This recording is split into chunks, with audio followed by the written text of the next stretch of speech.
Good afternoon, Timmy Talkers, and I hope you're all well. It's absolutely pissing down here. A bit of a sadder one today. Someone's passed away, no one related to me. An actor by the name of David Burke. I don't know if you're familiar with David Burke, but if you're familiar with the Sherlock Holmes, Thames Television Sherlock Holmes, he played Dr. Watson in the first series of it. He's been an actor, he was an actor for 50 years, stage and screen, films and television. He was in Coronation Street and he was in Z Cars for you younger people. That's a police programme. He was even in The Woman in Black with Daniel Radcliffe in 2018. And his whole life work was condensed, probably unfairly, into the role of Dr. Watson. He was the first person to play him not as a bumbling comedic Sherlock Holmes sidekick like Basil Rathbone, Nigel Hawthorne one. He brought an intelligence to it and gave the role much more gravitas, more like the books. I'm a Sherlock Holmes fanatic. I have been since I was 12 or 13. I've read all the books a number of times. I've seen every adaptation. I refuse to acknowledge Holmes and Watson as a film because it's absolutely shit. But I was quite happy with the Cumberbatch one. That was quite good. I thought that was pretty good.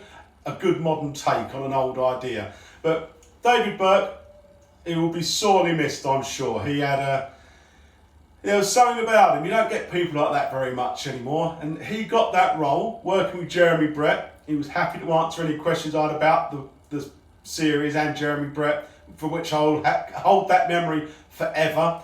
But after a rip-roaringly successful first series, he decided to step away from the role because he wanted to be nearer to his son.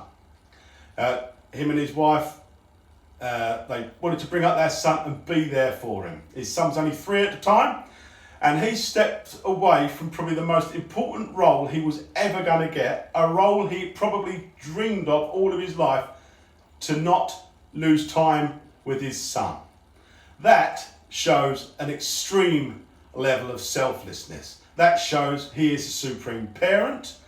That shows he is an absolute gentleman.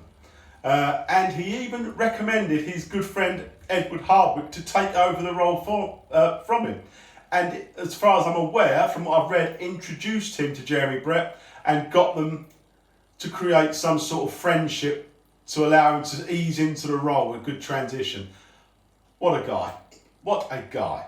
When you think about all the things that are in the paper at the moment, this chap has passed away. A lot of people won't recognise him because he's not been on television for quite some time, but he's passed away, slipped off into the night. He's probably given more people more fun than anyone on Britain's Got Talent ever will. And I'd just like it to be acknowledged that I'm going to miss him. I met him. And I hope that the ITV put on a suitable tribute to him. And that's that. So, a sad day. Another great one gone. Another true reflection of the British way. Anyway, so I will see you in the morning for Timmy's 5 quick questions. The song I've chosen today is Sherlock Holmes by Sparks. They were trying to sing it.